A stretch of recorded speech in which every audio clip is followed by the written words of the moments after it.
Jadi ketika Tuhan menyatakan kuasanya saudara-saudara, dia tidak hanya sekedar mengasihi, tetapi dia juga menghukum. Itulah sebabnya agar manusia kembali menjadi tohmeot tadi, Tuhan kirimkan tuh orang-orang kudus untuk apa? Untuk membawa berita tentang apa? Tentang Allah agar manusia kembali kepada hadiratnya. Tapi apa yang terjadi? Ya ada Nuh, kemudian ada Abraham, ada Ishak, ada Yakub, saudara-saudara. Tetapi semuanya itu kemudian gagal. Iya. Bahkan orang-orang yang diutus untuk menjadi utusannya pun kemudian mereka juga gagal. Membuktikan bahwa manusia ada di bawah kuasa kutuk dosa. Nah saudaraku, dalam perjalanan kemudian Tuhan juga memutuskan untuk apa? Memilih Israel menjadi bangsa pilihan Allah. Iya. Bukan hanya dipilih sebagai bangsa pilihan Allah, tetapi juga dipilih menjadi umat Allah. Untuk apa saudara?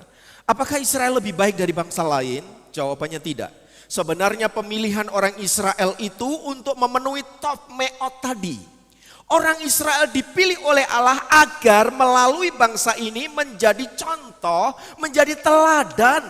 Agar semua manusia di bumi tahu bahwa Tuhan Allah lah yang benar. Dan bahwa orang harus hidup seperti bangsa Israel dalam hal menyembah Allah, dalam hal beribadah kepada Allah, dalam hal mengasihi sesama dan lain sebagainya. Itu tujuan Allah membentuk orang Israel menjadi bangsa pilihannya. Agar menjadi prototipe atau contoh. Supaya semua orang tuh melihat, oh hidup sebagai umatnya Allah itu kayak Israel. Oh mentaati Allah itu kayak Israel. Oh di Israel ada Allah yang benar dan seterusnya dan seterusnya. Artinya bangsa ini harus lebih hidup mengerti kehendak Allah. Menjadi tohmeot seperti yang Allah mau. Tetapi apa yang terjadi saudara-saudara? Alkitab mencatat bangsa ini justru sebagaimana manusia pertama Adam dan Hawa memberontak kepada Allah. Israel pun memberontak terhadap Yehova Elohim. Saudaraku dikasih Tuhan. Itulah sebabnya kemudian mengapa Tuhan mengizinkan bangsa ini mengalami berbagai-bagai penghukuman. Kalau Bapak Ibu membaca kisah keluarnya Israel dari tanah Mesir, saya membaca dengan teliti dan saya terus terang ya, ngeri beneran membaca kitab Keluaran itu. Kenapa? Begini pemikirannya.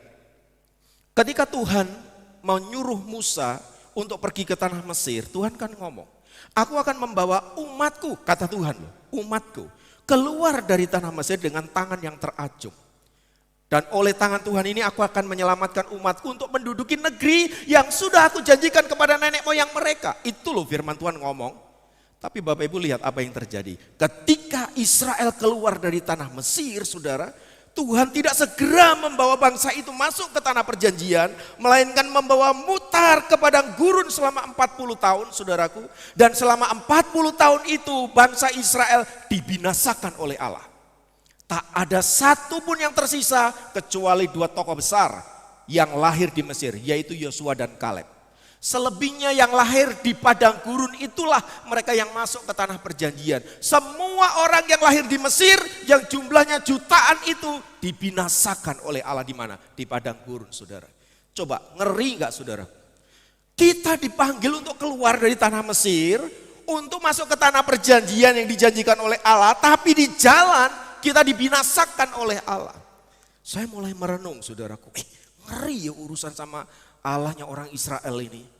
Gak main-main rupanya. Gak ada istilah kompromi, gak ada istilah tunggu Tuhan, tunggulah, sabarlah atau apapun.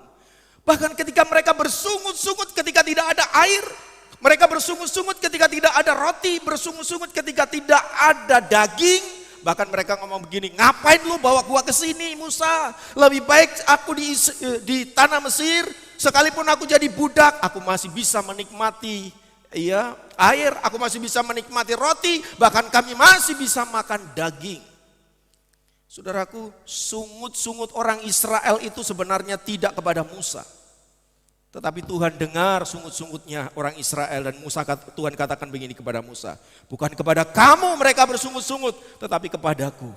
Maka aku akan menghukum mereka karena sungut-sungutnya itu. Tetapi lihat, Musa itu hamba Tuhan yang hatinya lembut. Lalu Musa bilang begini sama Tuhan, Tuhan janganlah begitu. Janganlah karena murka-Mu Engkau menghukum bangsa ini. Bagaimana nanti tanggapan bangsa-bangsa lain kalau Engkau menghukum mereka? Tolong dong Tuhan, ampuni bangsa ini. Karena doa Musa lah Tuhan kemudian tidak jadi menghukum orang Israel. Tetapi karena mereka terus-menerus sungut-sungut kepada Allah, sungut-sungut kepada Allah. Akibatnya apa saudara? Semua dibinasakan oleh Allah. Dan Musa pun akhirnya kena imbas dari semuanya itu. Dia sendiri gak masuk ke tanah perjanjian. Saudaraku dikasih Tuhan. Kenapa semua itu bisa terjadi? Kenapa orang Israel masuk dalam penghukuman Allah, bahkan Tuhan sama sekali tidak sayang untuk membinasakan mereka? Karena mereka tidak memenuhi tov me'ot tadi, saudara. Jangan saudara pikir karena Israel umat pilihan lalu kemudian Tuhan membela mereka. Enggak, saudara. Bahkan Alkitab berkali-kali mencatat Tuhan membinasakan bangsa itu dengan keji, dengan ngeri. Contohnya pada abad 19 kemarin. Bagaimana Tuhan membinasakan bangsa itu di Eropa. Iya, bagaimana mereka dibuat tunggang langgang. Saudara kalau nonton dokumenternya bagaimana Nazi membantai orang-orang Yahudi itu ngeri luar biasa. Gak ada belas kasihan sama sekali. Mau anak-anak, mau orang tua ketika mereka dimasukkan ke kamp-kamp konsentrasi, ngerinya luar biasa. Saudara kalau mereka adalah umat Allah, tidakkah Allah berbelas kasihan? Kenapa Tuhan membiarkan bangsa ini dibantai dengan cara sangat sadis, sangat mengenaskan? Tetapi itulah kuasa Tuhan. Ya, karena apa? Tujuan Allah tidak tercapai lewat bangsa ini. Seperti tadi saya cerita anak saya Emi. Ketika apa yang dia ciptakan ini, cuma begini. Aku mau ciptakan yang lain, sama Emi dibuang. Biasanya cuma ditaruh begitu. Nah, karena saya menganggap ini sampah, saya biasanya buang. Ya, saya buang itu apa yang dia pernah bikin, tembak-tembakan, pistol-pistolan, pisau-pisauan, saya ambil-ambil, saya buang. Ya, kenapa? Karena Emi merasa bahwa dia tidak memenuhi ekspektasi saya. Aku mau ciptakan yang lain, aku akan bentuk yang lain. Sampai aku merasa puas dengan apa yang aku ciptakan. Saudaraku dikasih Tuhan. Ketika Allah mengatakan tov me'ot kepada Anda dan saya, Anda harus memenuhi tov me'ot itu. Anda harus memenuhi ekspektasinya Allah. Anda harus memenuhi harapan dan apa yang menjadi keinginan daripada Allah itu. Maka ketika kita gagal untuk melakukan itu, saudara, kita tidak sedang berhadapan dengan manusia. Kita berhadapan dengan pencipta kita yang kasihnya gak ada batas, tetapi yang penghukumannya juga sangat mengerikan. Maka saudaraku, Tuhan menghukum bangsa itu dengan hadirnya pasukan dari kerajaan Asyur untuk apa? Menghukum mereka. Akibatnya apa saudaraku? Israel kembali ke dalam penindasan, Israel kembali ke dalam penderitaan yang hidupnya saudaraku mengalami kengerian. Karena pasukan Asyur yang besar itu datang seperti belalang.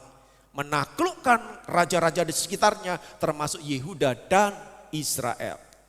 Tetapi saudaraku, di tengah-tengah penghukuman dan penuh penderitaan itu, Yesaya datang di ayat yang tadi kita baca, di pasal 61 ayat 1 dan seterusnya, itu berbicara tentang apa? Berita keselamatan. Untuk siapa? Untuk Israel. Untuk apa berita itu diberitakan? Agar Israel kembali kepada Allah, agar tujuan Allah terhadap bangsa ini terpenuhi, yaitu apa? Tov me'ot tadi. Membuat Allah merasa puas, membuat Allah merasa apa yang dia inginkan terpenuhi. Allah kembali memanggil mereka dengan belas kasihannya. Allah mau menyelamatkan mereka. Maka saudara, saya mulai berpikir, ya, kalau dapat saya simpulkan, ya, dari apa yang tadi saya sudah sampaikan. Yang pertama, manusia, dalam hal ini saudara dan saya orang-orang percaya, diciptakan oleh Allah, bahkan Anda diselamatkan oleh Allah untuk apa? Untuk memenuhi tov me'ot tadi. Bukan sekedar baik, tetapi apa? Teramat baik. Anda harus memenuhi tujuan Allah itu. Supaya apa? Supaya hidup kita selaras di hadapan Allah dan bebas dari segala kejahatan dan dosa. Mungkinkah? Di dalam Efesus pasal 2 ayat yang ke-10 Alkitab ngomong begini. Karena kita ini buatan Allah, diciptakan dalam Kristus Yesus untuk apa? untuk melakukan pekerjaan baik yang dipersiapkan Allah sebelumnya. Ia mau supaya kita hidup di dalamnya. Saudaraku perhatikan, ternyata memang saudara dan saya diciptakan Allah, bahkan diselamatkan oleh Allah untuk apa? Mengerjakan perbuatan baik, yaitu tov meot tadi, agar hidup kita memenuhi kepuasan daripada Allah. Tetapi ketika manusia gagal, maka Tuhan akan memperbaikinya. Dengan cara apa? Penghukuman, proses, sampai pada akhirnya kita kembali memenuhi tujuan Allah tersebut. Dalam hal apa kita menjadi tov meot tadi, saudaraku? Kalau boleh saya katakan, saudara-saudara, dalam seluruh aspek hidup saya, kita semua, kita diminta untuk menjadi tov meot yang membuat Allah merasa senang, membuat Allah merasa puas. Aku puas dengan Yakob, aku puas dengan Pak Narko, aku puas dengan Ibu Nona, aku puas dengan Anda. Tuhan merasa puas dengan kita. Saudara, mari kita berpikir, bagaimana Tuhan merasa dipuaskan? Bagaimana Tuhan merasa disenangkan? Bila hati saya dipenuhi dengan kebencian terhadap sesama, adakah Tuhan disenangkan? Bila engkau tidak bisa mengampuni sesamamu, suamimu, istrimu, atau siapapun yang pernah menyakiti engkau dan engkau merasa aku gak pantas menerima dia kembali. Aku gak pantas mengampuni dia. Adakah itu menyenangkan hati Tuhan, saudara-saudara? Ketika engkau dengan perkataanmu menyakiti orang-orang di sekitarmu. Ketika engkau dengan handphonemu menyakiti orang-orang di sekitarmu. Adakah itu menyenangkan hati Tuhan? Ketika engkau, saudaraku, hidup dalam kenajisan di hadapan Allah. Menggunakan tubuhmu untuk hal-hal yang cemar. Adakah itu menyenangkan hati Tuhan? Ketika Anda dengan perkataan lidahmu mengatakan hal-hal yang jahat terhadap sesamamu, adakah Tuhan disenangkan? Yang terjadi justru sebaliknya. Saudaraku, ayo kita bayangkan Bapa kita yang di sorga. Kita mungkin gak ngomong keras sama Tuhan. Kita mungkin ngomong, Tuhan I love you, aku mengasihi engkau Yesus. Tapi kamu menyerahkan tubuhmu untuk hal-hal yang tidak berkenan di hadapan Allah. Engkau mengatakan, Tuhan aku mengasihi engkau. Tetapi engkau menyerahkan hidupmu, bahkan masa depanmu untuk tujuan hidup yang engkau sendiri kehendaki, bukan tujuannya Allah. Saudaraku dikasihi Tuhan, ketika Tuhan memberkatimu, ketika Tuhan memberikan orang-orang kau kasihi, saudaraku, kita tidak menggunakan berkat itu dengan baik. Kita tidak memelihara, kita tidak memperlakukan orang-orang yang sudah cinta sama kita dengan baik. Adakah itu juga menyenangkan hati Tuhan? Mari pagi hari ini saya ingin mengajak kita untuk introspeksi diri kita. Apakah kita sudah menggunakan uang kita dengan baik untuk menyenangkan Tuhan? Apakah kita sudah menggunakan keahlian kita dengan baik untuk menyenangkan Tuhan? Apakah kita sudah menyerahkan tubuh kita dengan baik untuk menyenangkan Tuhan? Dan seterusnya, dan seterusnya. Hari ini saudara, saya mau katakan, tidak ada seorang pun di antara kita sempurna. Kita harus berkata yes, tapi kita disertai oleh Allah yang sempurna. Tidak ada seorang pun di antara kita yang tidak berdosa, tapi kita disertai oleh Allah yang mengampuni dosa. Pagi hari ini saya ingin mengajak untuk kita, ayo memenuhi tujuan Allah, yaitu apa? Menyenangkan hati Tuhan. Demikian program Sema kali ini. Sampai jumpa dalam program Sema yang lain. Tuhan Yesus memberkati. Musim akan selalu berganti, kasih Tuhan tetap abadi,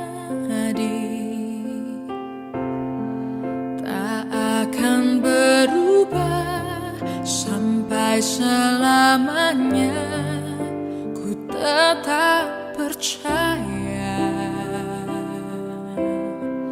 ku yakin Tuhan memberkati.